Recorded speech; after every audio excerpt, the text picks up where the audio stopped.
Capítulo 1. Nós dormimos no que antes havia sido o ginásio esportivo.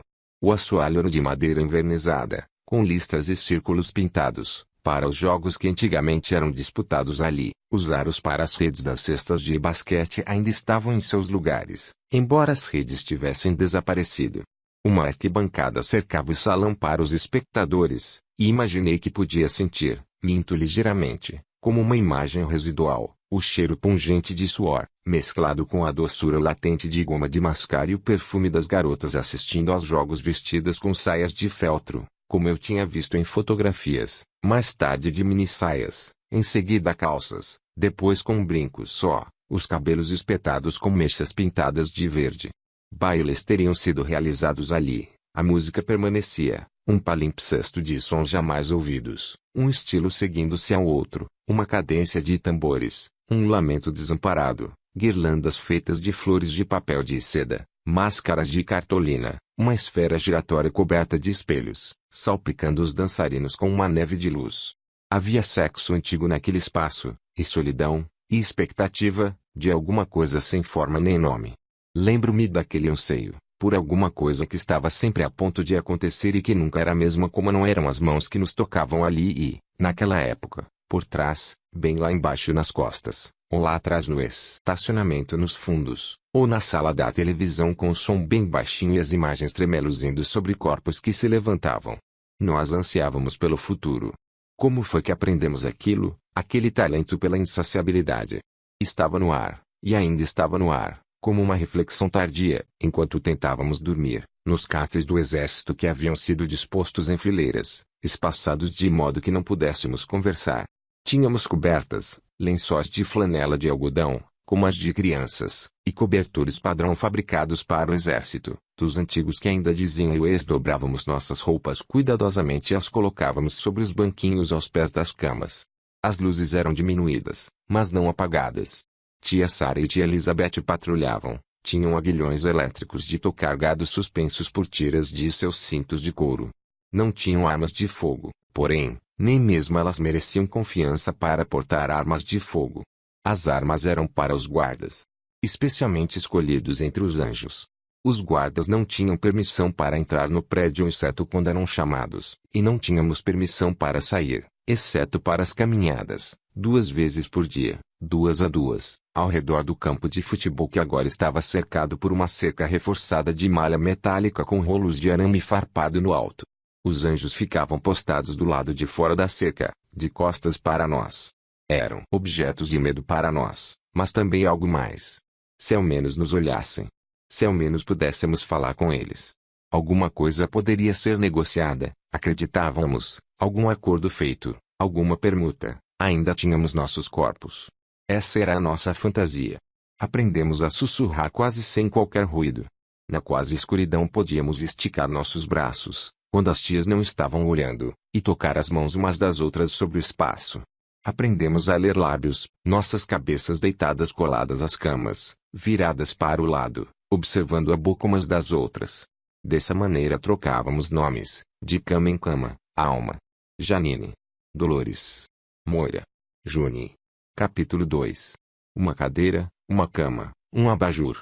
Acima no teto branco, um ornamento em relevo na forma de uma coroa de flores, e no centro dele um espaço vazio, coberto de reboco, como o espaço em um rosto onde o olho foi tirado fora. Deve ter havido um lustre, antes. Eles tinham removido qualquer coisa em que você pudesse amarrar uma corda. Uma janela, 2 cortinas brancas. Sob a janela, um assento com uma pequena almofada.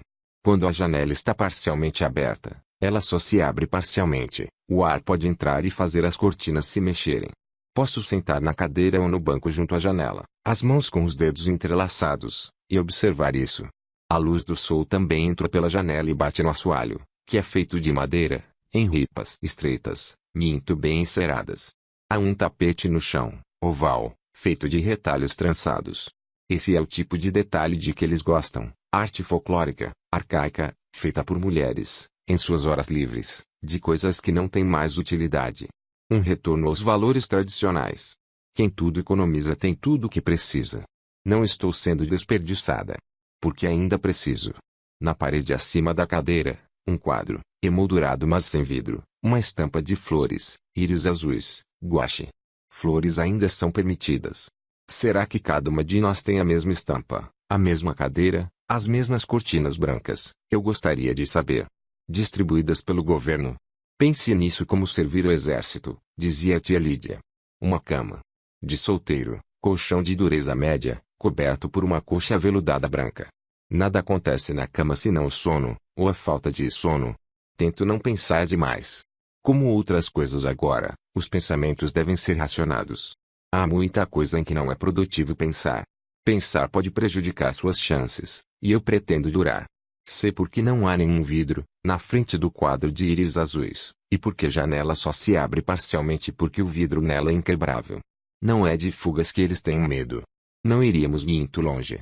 São daquelas outras fugas, aquelas que você pode abrir em si mesma, se tiver um instrumento cortante. Muito bem. Exceto por esses detalhes, isso poderia ser um quarto de hóspedes de uma faculdade, para os visitantes menos importantes, ou um quarto de pensão, de tempos antigos, para senhoras em reduzidas condições de vida. Isso é o que somos agora. As condições de vida foram reduzidas, para aquelas dentre nós que ainda têm condições. Mas uma cadeira, luz do sol, flores, essas coisas não devem ser descartadas.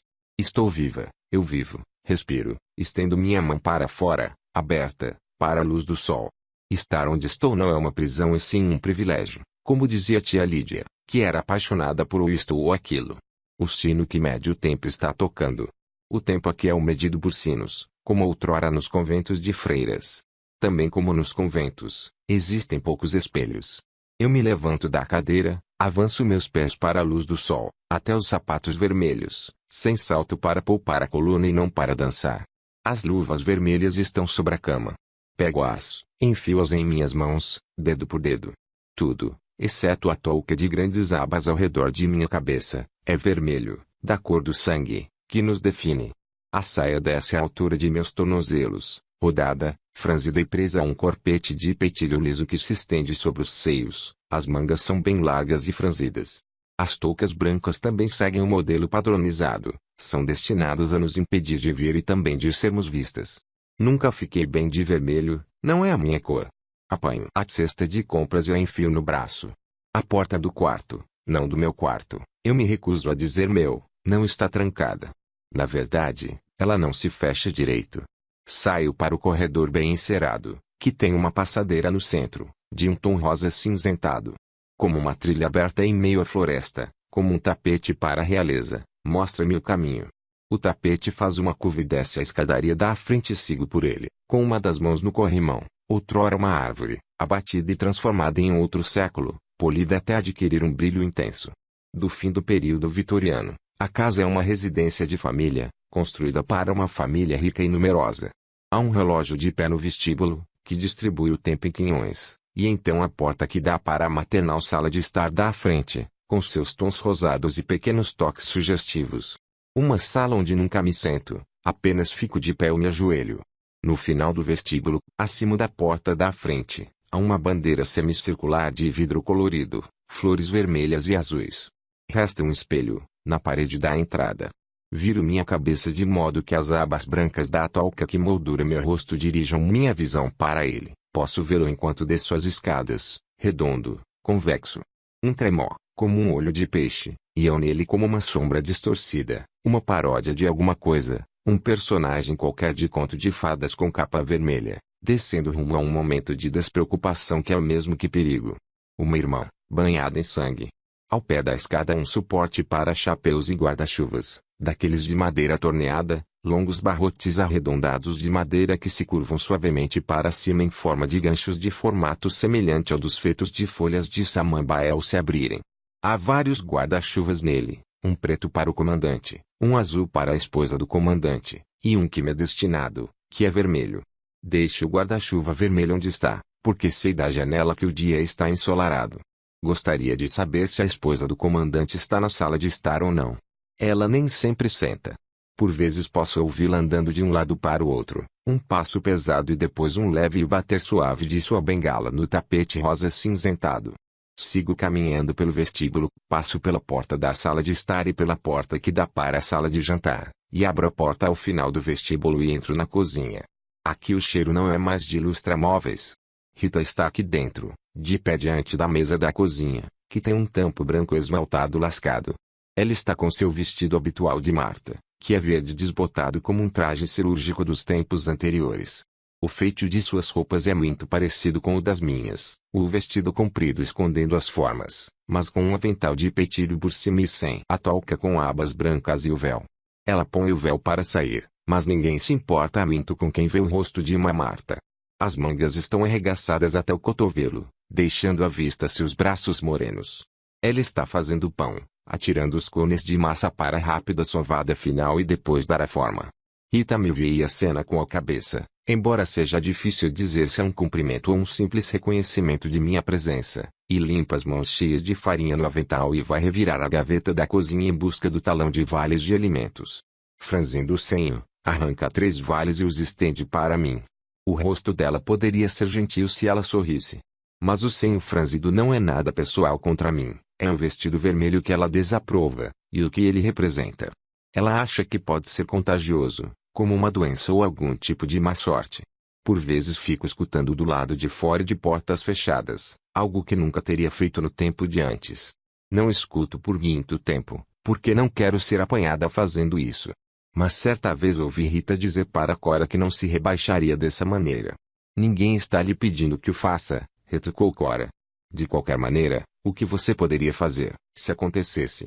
Ir para as colônias, respondeu Rita. Elas têm essa escolha. Com as não mulheres, e morrer de fome e Deus sabe o que mais? Disse Cora. Agora te peguei. Elas estavam descascando ervilhas. Mesmo através da porta quase fechada eu podia ouvir o tilintar ligeiro das ervilhas caindo na tigela de metalurgia. Ouvi Rita, um grunhido ou um suspiro, de protesto ou de concordância. De qualquer maneira, elas estão fazendo isso por todos nós, disse Cora, ou pelo menos é o que dizem. Se eu não tivesse ligado as trompas, poderia ter sido eu, digamos, se fosse 10 anos mais moça. Afinal, não é assim tão ruim. Não é o que se consideraria trabalho pesado. Antes ela do que eu, disse Rita, e eu abri a porta. Os rostos delas estavam da maneira como ficam os rostos de mulheres quando elas estiveram falando a seu respeito pelas costas e acham que você ouviu, constrangidos, mas ao mesmo tempo um pouco desafiadores, como se aquilo fosse direito delas. Naquele dia, Cora foi mais agradável comigo do que de costume, Rita mais rabugenta. Hoje, a despeito do semblante carrancudo de Rita e dos lábios cerrados, eu gostaria de ficar aqui, na cozinha. Cora poderia entrar, vinda de alguma outra parte da casa, trazendo sua garrafa de óleo de limão e seu espanador, e Rita faria um café. Nas casas dos comandantes ainda existe café de verdade e nos sentaríamos à mesa da cozinha de Rita, que não é de Rita tanto quanto a minha mesa não é minha, e conversaríamos sobre nossos grandes e pequenos males, dores e incômodos, doenças, sobre nossos pés e nossas costas, todos os diferentes tipos de peças que nossos corpos, como crianças travessas, podem nos pregar.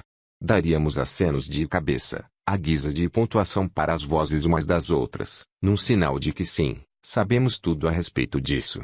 Trocaríamos remédios e tentaríamos superar umas às outras no relato de nossos sofrimentos físicos. Nos queixaríamos suavemente, as vozes mansas e em tom menor e chorosas como as de pombas nas calhas dos telhados. Eu sei do que você está falando, diríamos.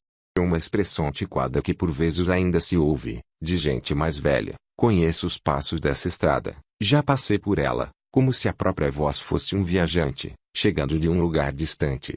O que de fato seria, o que de fato é. Como eu costumava desprezar esse tipo de conversa. Agora anseio por elas. Pelo menos eram conversas. Uma troca, por menor que fosse. Ou falaríamos da vida dos outros. As Martas sabem de coisas, conversam entre si, transmitindo as notícias não oficiais de casa em casa. Assim como eu, elas ficam a escutar por trás das portas, sem dúvida, e veem coisas mesmo com os olhos desviados. Eu já as ouvi fazer isso em algumas ocasiões, escutei fragmentos de suas conversas particulares. Nati morto, este nasceu morto. Ou, e a golpeou com uma agulha de tricô, bem na barriga. Só pode ter sido por ciúme, estava consumida pelo ciúme.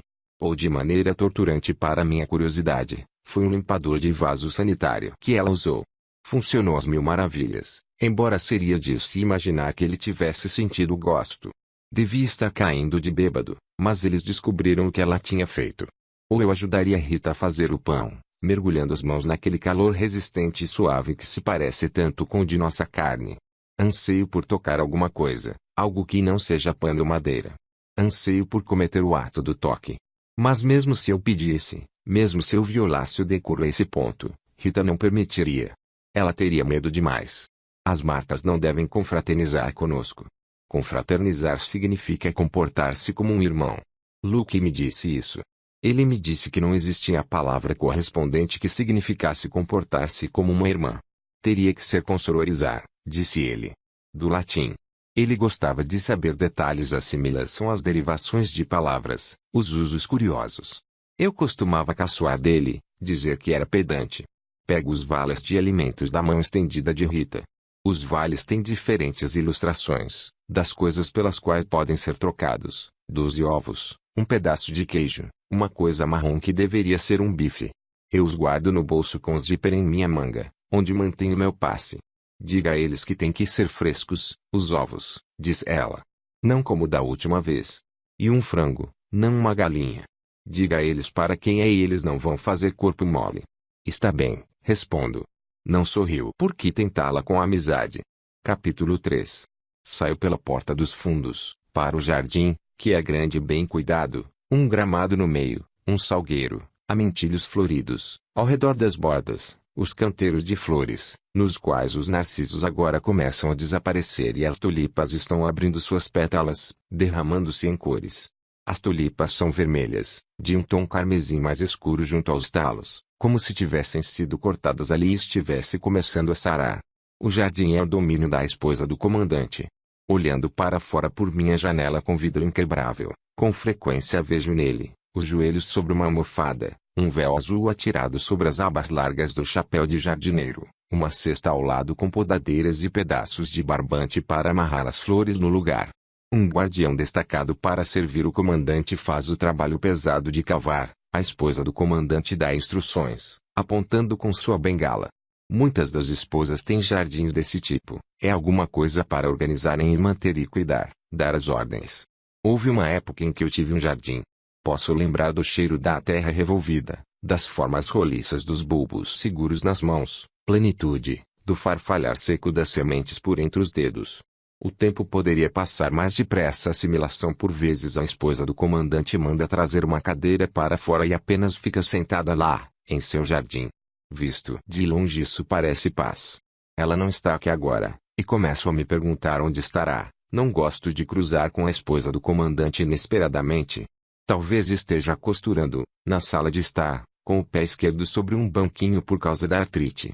Ou tricotando echarpes para os anjos nas frentes de batalha. Tenho dificuldade em acreditar que os anjos tenham necessidade dessas echarpes. De todo modo, as que são feitas pela esposa do comandante são refinadas demais. Ela não se dá o trabalho de fazer o padrão bordado de cruz e estrela usado por muitas das outras esposas. Não há desafio algum naquele. Pinheiros marcham ao longo das pontas de suas echarpes, ou águias, ou figuras humanoides rígidas, menino, menina, menino, menina. Não são echarpes para adultos e sim para crianças. Às vezes penso que essas echarpes não são enviadas para os anjos no fim das contas, e sim desmanchadas e devolvidas em bolas de fio de lã, para serem mais uma vez tricotadas. Talvez seja apenas alguma coisa para manter as esposas ocupadas, dar-lhes uma noção de objetivo a cumprir. Mas invejo a esposa do comandante por seu tricô. É bom ter pequenas metas que podem ser facilmente alcançadas. O que ela inveja em mim? Ela não fala comigo, a menos que não possa evitar. Sou uma vergonha para ela, e uma necessidade. Nós nos vimos cara a cara pela primeira vez há 5 semanas, quando cheguei a este posto. O guardião do meu posto anterior me trouxe até a porta da frente. Nos primeiros dias as portas da frente nos são permitidas, mas depois disso devemos usar os fundos. As coisas não se acomodaram, ainda é cedo demais, todo mundo ainda está inseguro sobre qual é exatamente o nosso status. Depois de algum tempo será sempre pelas portas da frente ou somente pelas dos fundos. Tia Lídia dizia que estava fazendo lobby pelas da frente. A sua é uma posição de honra, dizia ela. O guardião tocou a campainha para mim, Mas antes que houvesse tempo para alguém ouvir e vir depressa atender, a porta se abriu para dentro. Ela devia estar esperando atrás da porta. Eu esperava ser recebida por uma Marta, mas em vez disso era ela, em seu longo traje cerimonial azul claro, inconfundível. Então, é você nova, disse ela.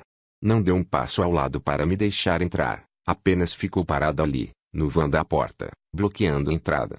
Queria fazer com que eu sentisse que não poderia entrar em sua casa a menos que ela me autorizasse. Há uma disputa de poder, hoje em dia, com relação a detalhes desse tipo. Respondi. Deixe isso na varanda. Ela disse isso para o guardião que estava carregando minha mala. A mala era de vinil vermelho e não era grande. Havia outra mala, com a capa de inverno e vestidos mais pesados, mas essa viria depois. O guardião largou a mala e bateu continência para ela.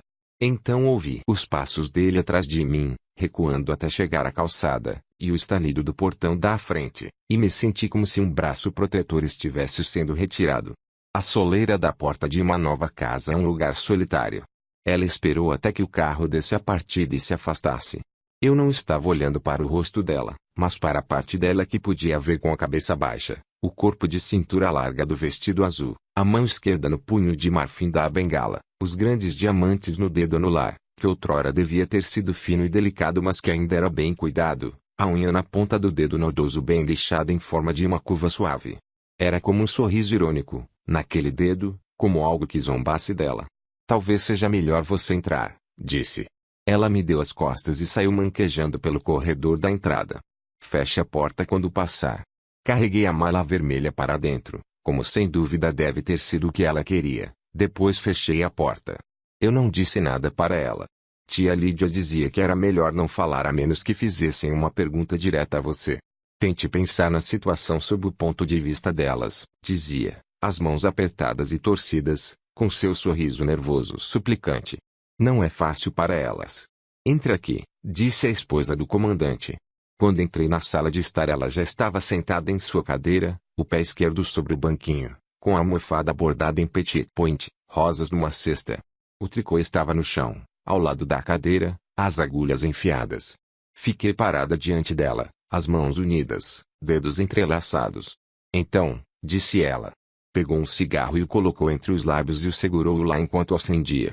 Os lábios eram finos, apertados daquela forma, com as rugas verticais ao redor deles como se costumava ver nos anúncios de cosméticos para lábios. O isqueiro era cor de marfim. Os cigarros deviam ter vindo do mercado negro, pensei, e aquilo me deu esperança. Mesmo agora que não existe mais dinheiro de verdade, ainda há um mercado negro.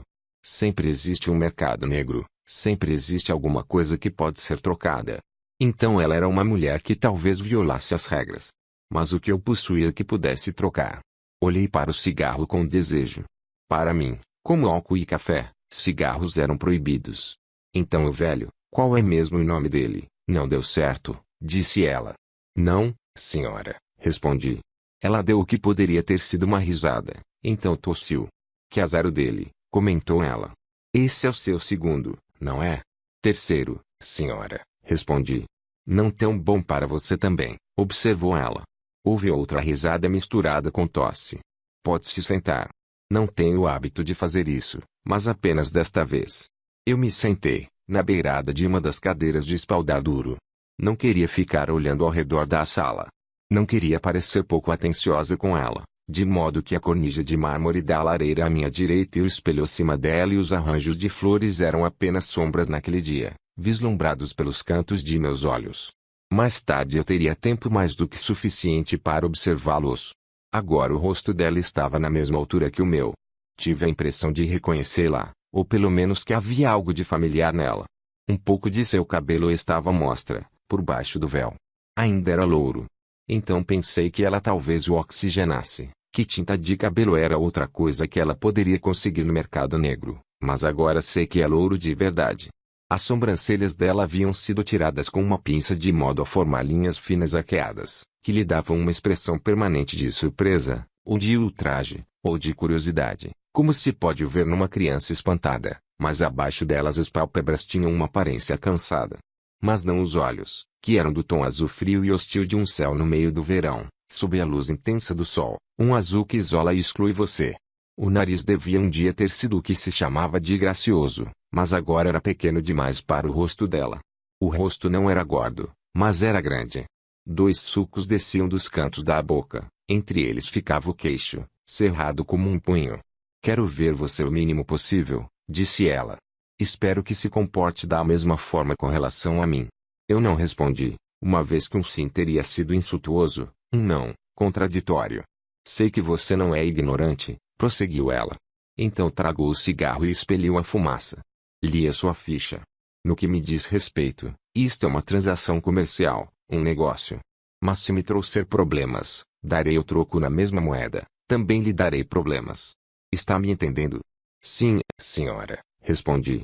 Não me chame de senhora, disse ela com irritação. Você não é uma Marta. Não perguntei de que eu deveria chamá-la, porque podia ver que ela esperava que eu nunca tivesse a oportunidade de chamá-la de coisa nenhuma. Fiquei desapontada. Eu queria, naquela época, transformá-la numa irmã mais velha, numa figura maternal, alguém que me compreenderia e me protegeria. A esposa em meu posto anterior àquele tinha passado a maior parte do tempo em seu quarto. As Martas diziam que ela bebia. Eu queria que esta aqui fosse diferente. Queria pensar que eu teria gostado dela, em outra época, em outro lugar, em outra vida. Mas já podia ver que não teria gostado dela, nem ela de mim. Ela apagou o cigarro, fumado pela metade, num pequeno cinzeiro ornamentado de arabescos sobre a mesa do abajur a seu lado. Fez isso de maneira decidida, uma estocada e uma amassada, não a série de leves batidas delicadas preferidas por muitas das esposas. Quanto a meu marido, disse ela, ele é apenas isso. Meu marido. Quero que isso fique perfeitamente claro. Até que a morte nos separe. É definitivo.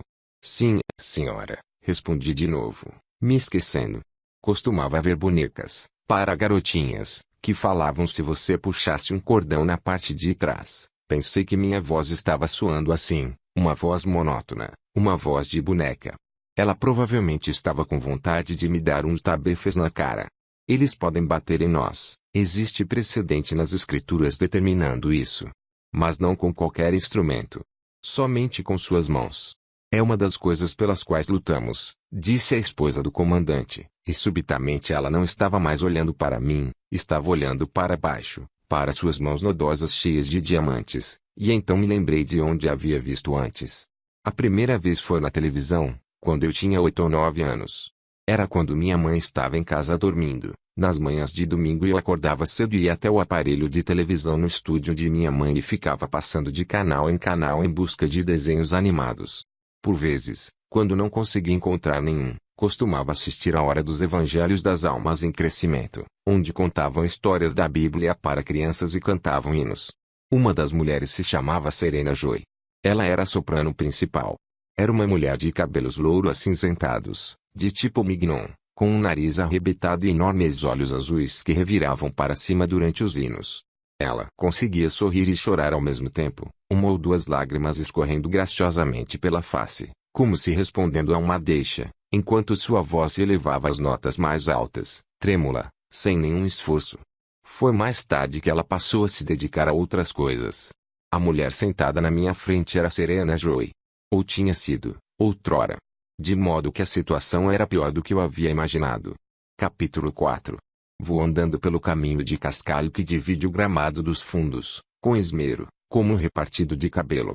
Choveu durante a noite, a grama dos dois lados está molhada, o ar úmido. Há minhocas por toda parte, evidência da fertilidade do solo, apanhadas pelo sol, semi-mortas, flexíveis e rosadas, como lábios.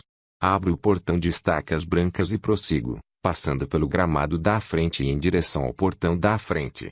Na entrada para carros, um dos guardiões destacado para serviço em nossa residência está lavando o carro. Isso deve significar que o comandante está na casa, em seus próprios aposentos, depois da sala de jantar e mais além, onde parece ficar a maior parte do tempo. O carro é um modelo muito caro, um Tormentas, melhor que o Carruagem, muito melhor que o grandalhão e prático Behemoth. É preto, claro, a cor do prestígio de um carro funerário, longo de formas suaves e graciosas. O motorista está polindo o carro com um pano acamurçado, carinhosamente. Pelo menos isso não mudou, a maneira como os homens acariciam os bons carros. Ele veste o uniforme dos guardiões, mas está com o cape inclinado num ângulo garboso e as mangas enroladas até o cotovelo, mostrando seus antebraços bronzeados, mas com um pontilhado de pelos escuros. Está com um cigarro enfiado no canto da boca, o que mostra que ele também tem alguma coisa que pode trocar no mercado negro. Sei o nome desse homem, Nick. Sei disso porque ouvi Rita e Cora falando a respeito dele, e numa ocasião ouvi o comandante falar com ele. Nick, não vou precisar do carro. Ele mora aqui, na casa da família, em cima da garagem. Tem baixo status, oficialmente não lhe foi concedido uma mulher, nem sequer uma. Não conseguiu se classificar para isso, tem algum defeito, falta de bons contatos. Mas age como se não soubesse disso, ou pouco se importasse. É demasiado informal, não é servil o suficiente. É possível que seja por burrice, mas não acredito.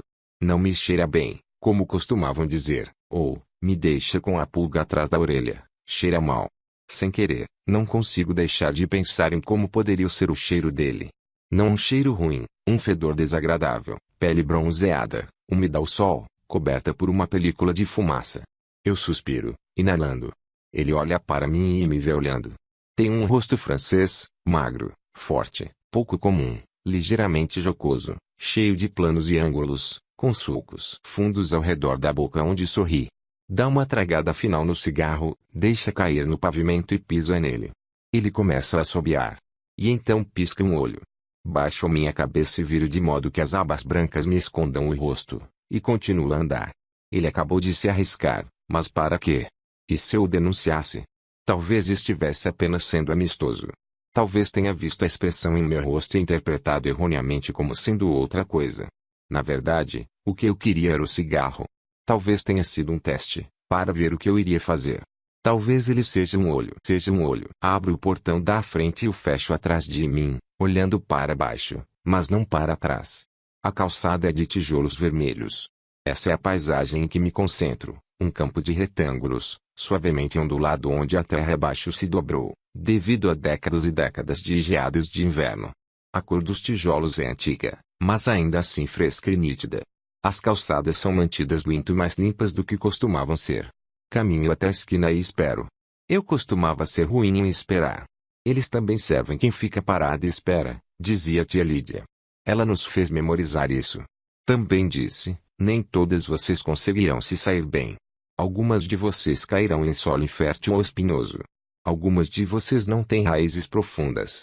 Ela tinha uma verruga no queixo que subia e descia à medida que falava. Ela disse, pensem em si próprias como sementes, e naquele exato momento a voz dela adquiriu um tom adulador, lisonjeiro, conspirador, como as vozes daquelas mulheres que costumavam dar aulas de balé a crianças, e que diziam, braços para cima no ar agora, vamos fingir que somos árvores. Fico parada na esquina, fingindo que sou uma árvore. Uma forma, vermelha com touca de abas brancas ao redor da cabeça, uma forma como a minha, uma mulher de aparência sem graça e desinteressante, de vermelho, carregando uma cesta, se aproxima pela calçada de tijolos em minha direção. Ela me alcança e examinamos o rosto da outra, olhando pelos túneis brancos de tecido que nos cercam. Ela é a mulher certa. Bendito seja o fruto, diz ela para mim, a expressão de cumprimento considerada correta entre nós. Que possa o senhor abrir, respondo, a resposta também correta. Viramo-nos e caminhamos juntas passando pelas grandes casas, em direção à parte central da cidade. Não temos permissão para ir lá exceto em pares. Supostamente isso é para nossa proteção, embora a ideia seja absurda, já somos bem protegidas. A verdade é que ela é minha espiã, como eu sou dela. Se alguma de nós duas escapulir da rede por causa de alguma coisa que aconteça em uma de nossas caminhadas diárias, a outra será responsável. Esta mulher tem sido minha parceira há 2 semanas. Não sei o que aconteceu com a outra, a anterior. Um belo dia, ela simplesmente não estava mais lá, e esta aqui estava em seu lugar. Não é o tipo de coisa a qual você faça perguntas, porque as respostas não são, geralmente, respostas que você queira conhecer. De qualquer maneira, não haveria uma resposta. Esta aqui é um pouco mais roliça do que eu. Seus olhos são castanhos. O nome dela é Evelyn, e isso é mais ou menos tudo que sei a seu respeito. Ela caminha com modéstia e gravidade afetadas, de cabeça baixa, as mãos enluvadas de vermelho entrelaçadas na frente, com pequenos passos curtos, como um porco treinado andando sobre as patas traseiras. Durante essas caminhadas ela nunca disse nada que não fosse estritamente ortodoxo, no entanto, nem eu. Pode ser uma verdadeira crente, uma aia mais do que apenas o título. Não posso correr o risco. A guerra está indo bem, diz ela. Louvado seja, respondo. Tivemos a bênção do tempo bom, que eu recebo com alegria. Derrotaram mais rebeldes, desde ontem. Louvado seja, respondo. Não lhe pergunto como sabe. O que eram eles? Batistas. Tinham uma fortaleza nas colinas azuis. Eles os obrigaram a sair de lá. Louvado seja. Às vezes eu desejaria que ela apenas se calasse e me deixasse andar em paz. Mas estou faminta por notícias. Qualquer tipo de notícias, mesmo que sejam falsas notícias, devem significar alguma coisa. Chegamos à primeira barreira de controle, que é como as barreiras que bloqueiam trechos de estradas em obras, ou escavações de esgotos abertas, um obstáculo de madeira pintado num padrão de linhas cruzadas com listras amarelas e pretas, um hexágono vermelho que significa parar. Perto do portão de passagem há algumas lanternas, que não estão acesas porque não é noite. Acima de nós, eu sei, existem holofotes, presos aos postes telefônicos, para serem usados em emergências, e há homens com metralhadoras nos abrigos de cimento armado no alto de pilares dos dois lados da estrada. Não vejo as metralhadoras nem os abrigos nos pilares por causa das abas ao redor de meu rosto. Apenas sei que estão lá. Atrás da barreira, esperando por nós na passagem estreita do portão, estão dois homens, com os uniformes verdes dos Guardiões da Fé, com escudo de armas nos ombros e nas boinas, duas espadas cruzadas, acima de um triângulo branco. Os guardiões não são soldados de verdade. São usados no policiamento de rotina e em outras funções sem importância, cavar o jardim da esposa do comandante, por exemplo, e ou são burros ou mais velhos ou incapacitados ou muito jovens, exceto pelos que são olhos ocultos. Estes dois são muito jovens, em um o bigode ainda de fios ralos, no outro o rosto ainda está cheio de espinhas. A juventude deles é comovente, mas sei que não posso me deixar enganar por ela. Os jovens são com frequência os mais perigosos, os mais fanáticos, os mais nervosos com suas armas. Ainda não aprenderam com o tempo sobre as coisas da vida. Você tem que ir bem devagar com eles. Na semana passada mataram a tiros uma mulher, bem aqui. Era uma Marta. Estava remexendo em sua túnica em busca do passe, e pensaram que estivesse apanhando uma bomba. Pensaram que fosse um homem disfarçado. Já houve incidentes desse tipo. Rita e Cora conheciam a mulher. Eu as ouvi falando sobre o ocorrido, na cozinha. Estavam fazendo seu trabalho, disse Cora. Mantendo-nos seguras. Nada é mais seguro que a morte, retrucou Rita, em tom zangado. Ela estava apenas cuidando de suas obrigações. Não havia necessidade de matá-la. Foi um acidente, disse Cora. Acidentes não existem. Tudo acontece intencionalmente. Eu podia ouvi-la batendo as panelas umas nas outras, na pia. Bem, de qualquer maneira, alguém vai pensar duas vezes antes de explodir esta casa, disse Cora. Mesmo assim, retrucou Rita. Ela trabalhava duro. Foi uma morte ruim. Posso pensar em piores, disse Cora. Pelo menos foi rápida. Você pode dizer isso, retrucou Rita. Eu preferiria ter algum tempo antes, sabe? Para botar as coisas em ordem. Os dois guardiões nos saúdam com uma continência, levando os dedos às bordas das boinas. Tais homenagens nos são concedidas.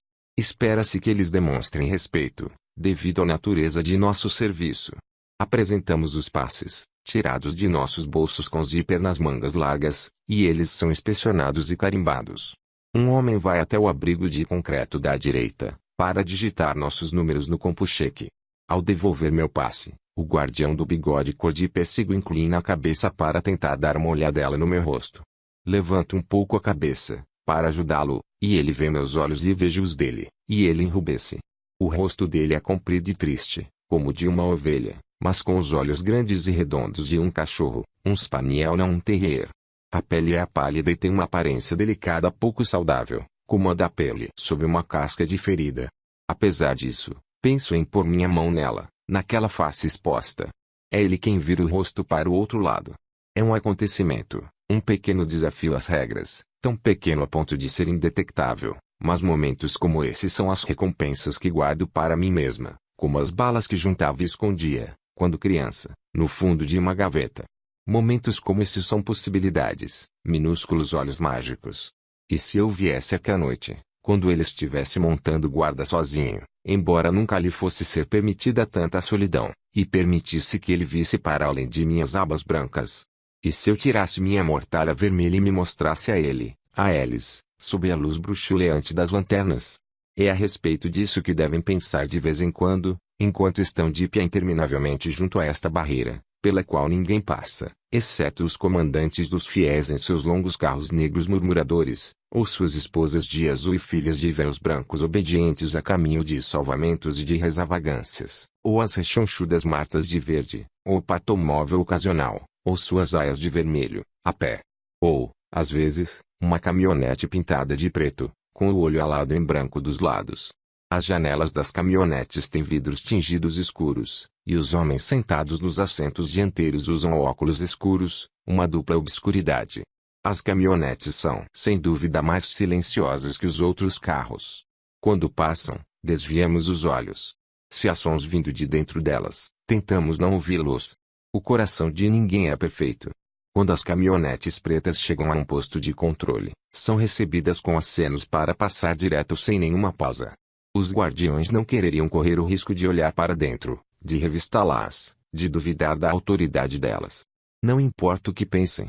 Se é que pensam, não é possível dizer só de olhar para eles. É mais provável, porém, que não pensem em termos de roupas descartadas, jogadas na grama. Se pensam em um beijo, devem então pensar imediatamente nos holofotes se acendendo, nos tiros de carabina. Em vez disso pensam em cumprir seu dever e serem promovidos a anjos, e impossivelmente ter permissão de se casar, e então, se forem capazes de ganhar poder suficiente e viver até ficarem velhos o suficiente, de serem aquinhoados com uma aia só deles. O de bigode abre o pequeno portão de pedestres para nós e recua um bocado, postando-se bem longe de nosso caminho, e passamos. Enquanto nos afastamos sei que estão nos observando, esses dois homens que ainda não têm sequer permissão para tocar em mulheres. Eles tocam com os olhos, e eu remexo um pouco os quadris, sentindo a saia vermelha rodada a balançar ao meu redor. É como dar uma banana quando se está atrás de uma cerca ou atiçar um cachorro com um osso mantido fora do alcance, e sinto-me envergonhada de meu comportamento, porque nada disso é culpa desses homens, são jovens demais. Então descubro que afinal não estou envergonhada. Aprecio o poder de um osso de cachorro, passivo mas presente. E espero que fiquem de pau duro ao nos verem e que tenham que se esfregar contra as barreiras pintadas, às escondidas. Eles sofrerão, mais tarde, à noite, em suas camas de regimento. Agora não dispõem mais de quaisquer meios para dar vazão, exceto por si próprios, e isso é um sacrilégio. Não existem mais revistas, não existem mais filmes, não existem mais substitutos, só eu e minha sombra se afastando dos dois homens, que se perfilam, rigidamente, junto a uma barreira de estrada, impedindo um caminho, observando nossas formas que se distanciam. Capítulo 5. Duplicada, ando pela rua. Embora não estejamos mais na área cercada reservada aos comandantes, aqui também há casas grandes. Diante de uma delas um guardião está cortando a grama. Os gramados são bem cuidados, as fachadas, graciosas, em bom estado, elas são como as belas fotografias que se costumavam imprimir nas revistas sobre casas e jardins e decoração de interiores. Existe a mesma ausência de pessoas, a mesma aparência de estarem adormecidas. A rua é quase como um museu. É uma rua numa cidade modelo construída para mostrar a maneira como as pessoas costumavam viver. Como naquelas fotografias, naqueles museus, naquelas cidades modelos. Não há crianças. Este é o coração de Gileade, onde a guerra não pode penetrar nem se intrometer, exceto pela televisão.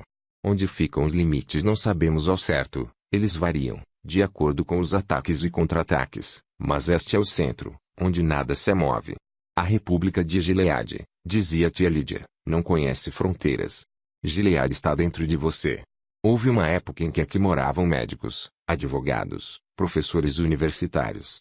Não existem mais advogados, e a universidade está fechada.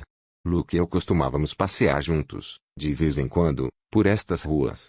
Costumávamos falar em comprar uma casa como uma dessas, uma grande casa velha, e restaurá-la. Teríamos um jardim, balanços para as crianças. Teríamos filhos. Embora soubéssemos que não era muito provável que algum dia viéssemos a ter condições para isso, Era um assunto de conversa, uma brincadeira de domingo. Tamanha liberdade, agora, parece quase sem importância. Dobramos a esquina e entramos numa rua principal, onde há mais tráfego. Carros passam, a maioria deles pretos, alguns cinzentos e marrons. Há outras mulheres com cestas, algumas vestidas de vermelho, algumas do tom verde opaco das martas, algumas com os vestidos listrados, de vermelho, azul e verde, ordinários e feitos com pouco tecido, que são típicos das mulheres dos homens mais pobres. Econosposas, é como são chamadas. Essas mulheres não estão divididas segundo funções a desempenhar. Elas têm que fazer tudo, se puderem. Por vezes há uma mulher toda de preto, uma viúva. Costumava haver um número maior delas, mas parecem estar diminuindo. Você não vê as esposas de comandantes nas calçadas. Só em carros. As calçadas aqui são de cimento. Como uma criança, evito pisar nas rachaduras. Estou me lembrando de meus pés nessas calçadas, no tempo de antes, e o que eu costumava usar neles. Por vezes eram sapatos de corrida, com solas grossas acolchoadas para absorver o impacto e orifícios para a ventilação, e estrelas de tecido fluorescente que refletiam a luz na escuridão. Embora eu nunca corresse durante a noite, nem durante o dia, só à beira das ruas bem frequentadas. As mulheres não eram protegidas naquela época. Lembro-me das regras que nunca eram explicadas em detalhes, mas que toda mulher conhecia: não abra sua porta para um desconhecido, mesmo se ele disser que é da polícia.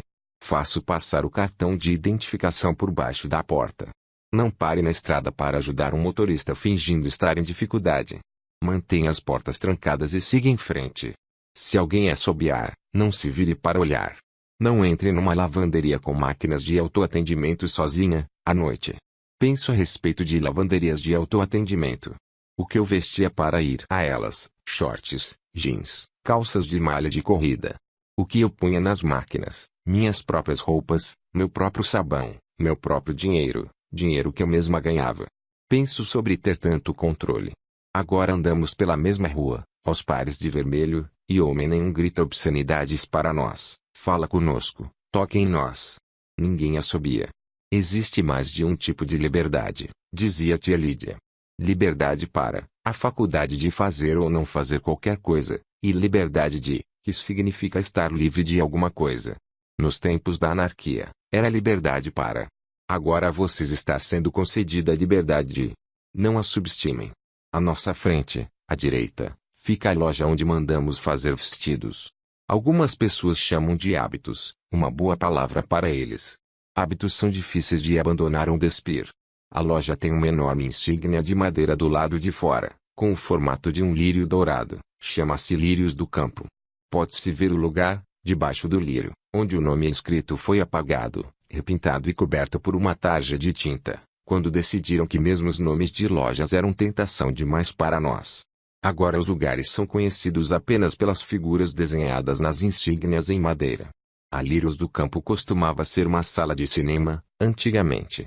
Estudantes costumavam ir muito lá. Toda primavera havia um festival de Humphrey Bogart, com Lauren Bacall ou Catherine Hepburn, mulheres independentes, tomando suas decisões.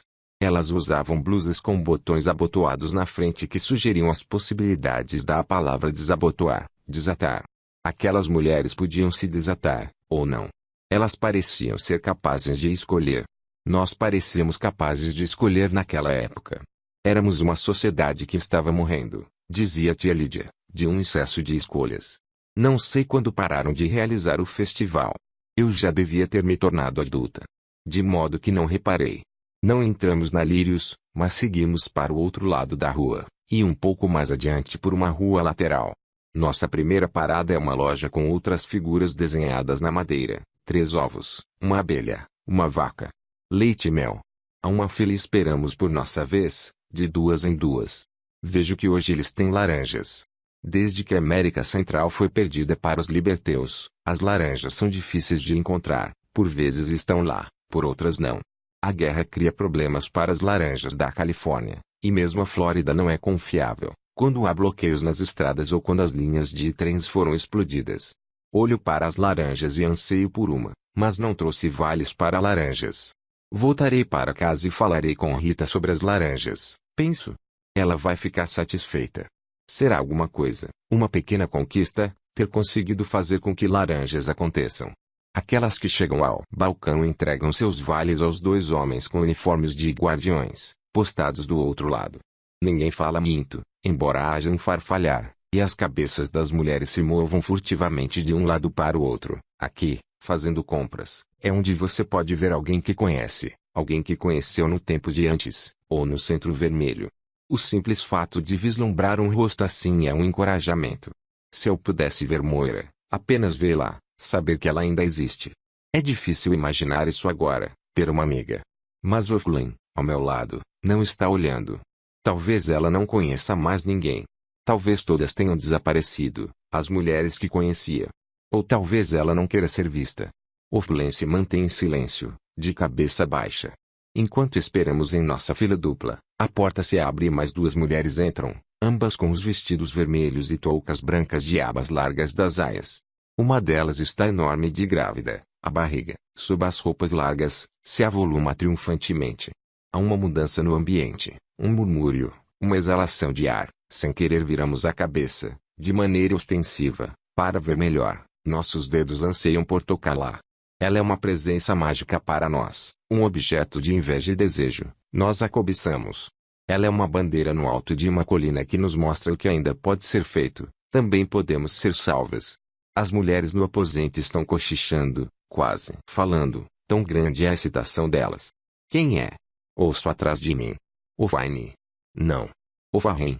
Exibida, sibila uma voz, e isso é verdade. Uma mulher grávida não tem que sair, não tem que fazer compras. A caminhada diária não é mais obrigatória, para manter os músculos abdominais exercitados e em bom estado de funcionamento. Ela precisa apenas dos exercícios de solo e de treinamento respiratório. Poderia ficar em casa. E é perigoso para ela estar fora de casa. Deve haver um guardião postado do lado de fora da porta, esperando por ela.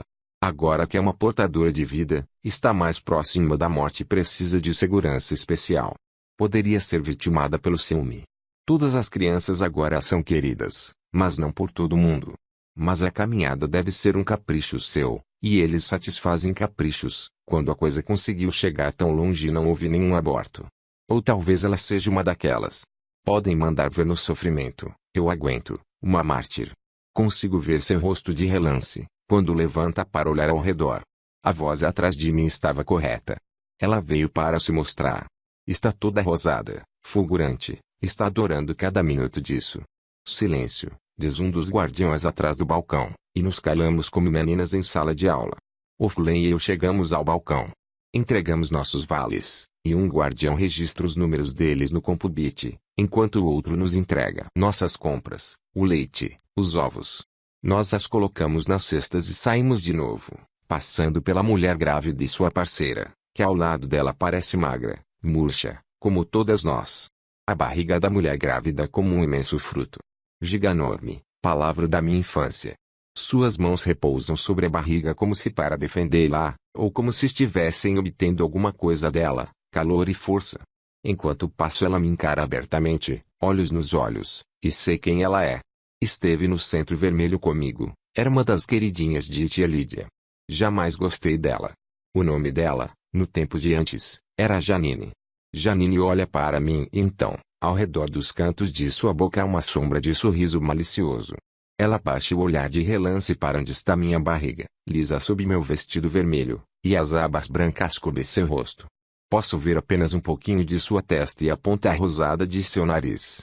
Em seguida entramos no toda a carne, que é identificado por uma grande costeleta de porco de madeira pendurada em duas correntes. Não há uma fila tão grande ali, a carne é cara, e mesmo os comandantes não comem carne todos os dias. O'Flynn, contudo, compra bife, e esta é a segunda vez esta semana. Contarei isso às Martas, é o tipo de coisa que gostam de saber. Elas se interessam muito em saber como outras casas de família são administradas. Esse tipo de bisbilhotice mesquinha lhes dá a oportunidade de sentir orgulho ou descontentamento. Pego a galinha, embrulhada em papel de açougue e amarrada com um barbante. Não existem mais muitas coisas feitas de plástico. Lembro-me daquelas infindáveis sacolas plásticas de compras do supermercado. Eu detestava o desperdício de jogá-las no lixo e costumava juntá-las e enfiá-las no armário debaixo da pia. Até que chegava um dia em que havia sacolas demais e eu abria a porta do armário e elas jorravam para fora, espalhando-se pelo chão. Luke costumava reclamar disso. Periodicamente ele tirava todas as sacolas e jogava fora. Ela poderia enfiar uma dessas na cabeça, dizia ele. Você sabe como as crianças gostam de brincar. Ela nunca faria isso, eu respondia. Já é crescida demais para isso. Ou esperta demais, ou afortunada demais, mas senti um calafrio de medo. E então me sentia culpada por ter sido tão descuidada. Era verdade, eu não dava o devido valor a muita coisa. Eu confiava no destino, naquela época. Vou passar a guardá-las num armário mais alto, dizia.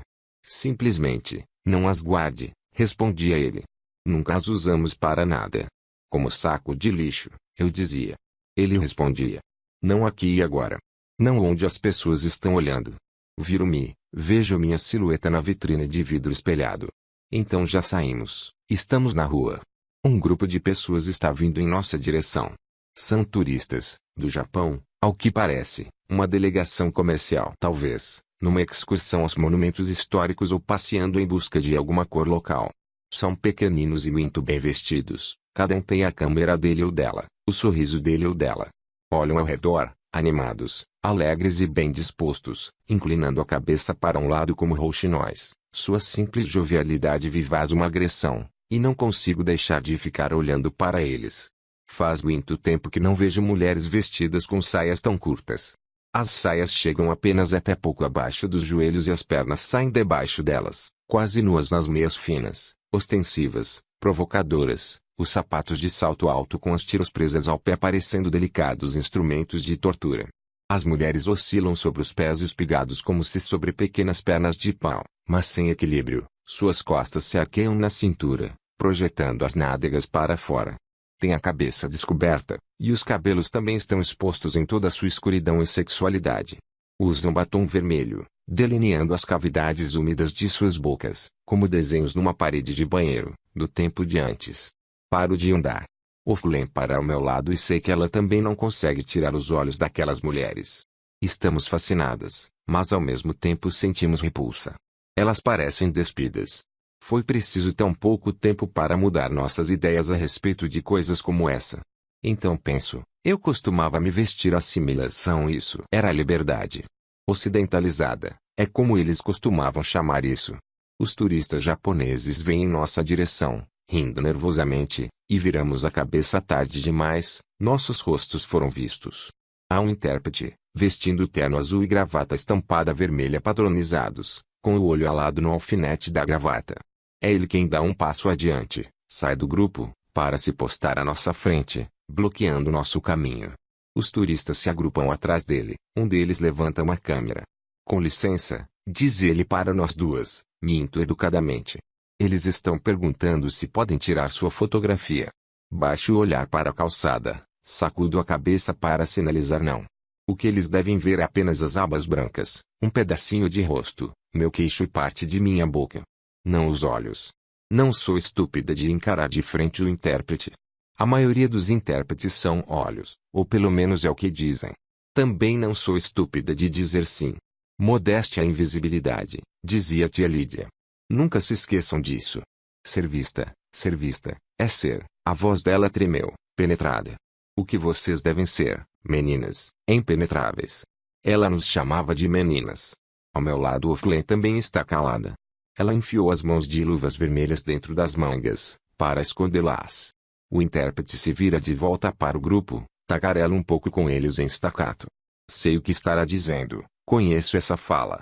Ele lhes estará dizendo que as mulheres aqui têm costumes diferentes, que ficar observando-as através das lentes de uma câmera é, para elas, uma experiência de violação.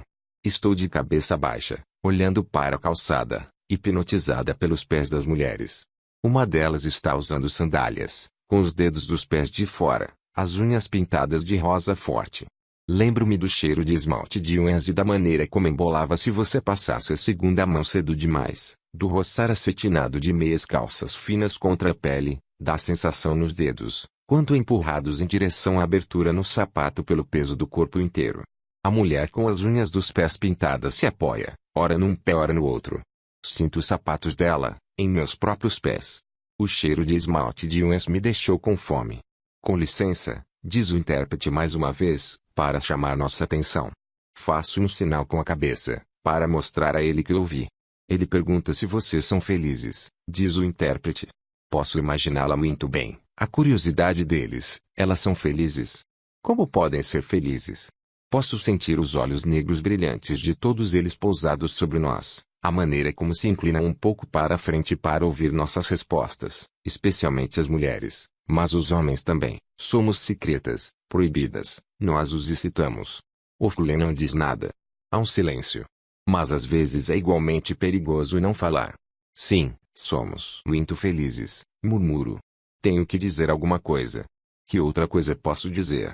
Capítulo 6. Um quarteirão depois do Toda a Carne, o Fulen faz uma pausa, como se hesitante quanto a que caminho tomar. Temos escolha. Poderíamos voltar direto para casa por onde viemos, ou poderíamos fazer um desvio e seguir pelo caminho mais longo. Já sabemos qual dos dois caminhos tomaremos, porque sempre seguimos por ele. Eu gostaria de passar pela igreja, diz o Fulen, como se cheia de devoção. Está bem, respondo, embora saiba tão bem quanto ela o que está realmente querendo. Caminhamos, sossegadamente. O sol saiu, no céu há nuvens brancas felpudas, daquelas que parecem ovelhas sem cabeça. Por causa de nossas abas em forma de asas, nossos antolhos, é difícil olhar para o alto, difícil ter uma visão completa do céu ou de qualquer coisa. Mas podemos fazê-lo, um bocadinho de cada vez, um movimento rápido de cabeça, para cima e para baixo, para o lado e de volta. Aprendemos a ver o mundo aos arrancos, em arquejos, como se prendendo a respiração. À direita, se fosse possível andar para lá, há uma rua que levaria você para baixo em direção ao rio. Há um galpão na margem do rio para abrigar barcos, onde outrora eram mantidos os botes de corrida de um só remador e algumas pontes, árvores, margens verdejantes, onde você podia sentar e observar a água, e os rapazes com seus braços nus, os remos se levantando à luz do sol, enquanto eles competiam para vencer.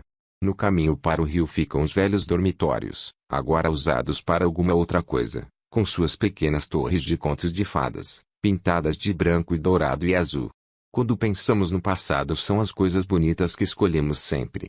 Queremos acreditar que tudo era assimilação. O estádio de futebol também fica por lá, onde são realizados os salvamentos dos homens. Bem como os jogos de futebol. Estes ainda existem.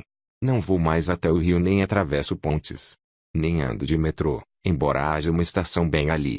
Não temos permissão para usá-lo, agora há guardiões. Não existe nenhum motivo oficial para que desçamos aquelas escadas. Andamos nos trens subterrâneos que passam por baixo do rio e entram no centro da cidade. Por que haveríamos de querer ir daqui para lá? Estaríamos planejando algo ilícito e eles saberiam disso. A igreja é uma igreja pequenina, uma das primeiras construídas aqui, centenas de anos atrás. Não é mais usada, exceto como museu. Dentro dela podem ser vistas pinturas de mulheres de vestidos longos e sombrios, com os cabelos cobertos por toucas brancas, e de homens aprumados, vestindo severos trajes escuros e de semblantes sérios. Nossos ancestrais. A entrada é gratuita. Não entramos, contudo, em vez disso, ficamos paradas no caminho, olhando para o cemitério no terreno ao redor da igreja. As velhas lápides ainda estão lá, gastas pelo tempo, marcadas pelas intempéries, se erodindo, com seus crânios e ossos cruzados, memento mori, seus anjos com cara de broa, as ampulhetas aladas para nos recordar da passagem do tempo dos mortais, e, de um século posterior, as urnas e os salgueiros, para o luto. Eles não mexeram nas lápides nem, tampouco, com a igreja. É apenas a história mais recente que os ofende. A cabeça de Oflen está curvada, como se estivesse rezando. Ela faz isso todas as vezes. Talvez, penso, haja alguém em particular que se foi, para ela também, um homem, um filho, mas não consigo acreditar inteiramente nisso. Penso nela como uma mulher para quem todo ato é feito por exibicionismo, e atuação em vez de um verdadeiro ato. Ela faz essas coisas para causar boa impressão. Tem em mente tirar o máximo proveito. Mas é assim que devo parecer para ela, também. Como poderia ser diferente? Agora viramos as costas para a igreja e lá está a coisa que na verdade viemos ver, o muro. O muro também tem centenas de anos de idade ou, pelo menos, mais de 100. Como as calçadas, É de tijolos vermelhos, e em outros tempos deve ter sido simples, mas bonito. Agora, os portões têm sentinelas e há novos holofotes medonhos montados sobre postes de metal acima dele, e arame farpado ao longo da base e cacos de vidro fixados com concreto ao longo do topo. Ninguém passa por aqueles portões voluntariamente. As precauções são para aqueles que tentam sair, embora até mesmo conseguir chegar ao muro, vindo de dentro, ultrapassando o sistema de alarme eletrônico, seria quase impossível. Ao lado da entrada do portão principal há mais 6 corpos pendurados pelo pescoço, com as mãos amarradas na frente, a cabeça enfiada em sacas brancas caídas para o lado sobre o ombro. Deve ter havido um salvamento de homens hoje cedo de manhã. Não ouvi os sinos. Talvez tenha acabado por me acostumar a eles. Nós paramos, juntas como se atendendo a um sinal e olhamos para os corpos. Não faz mal se olharmos. Espera-se que olhemos, é para isso que estão lá, pendurados no muro. Às vezes ficam lá expostos por dias a fio, até chegar um novo lote, de modo que o maior número possível de pessoas tenha a oportunidade de vê-los.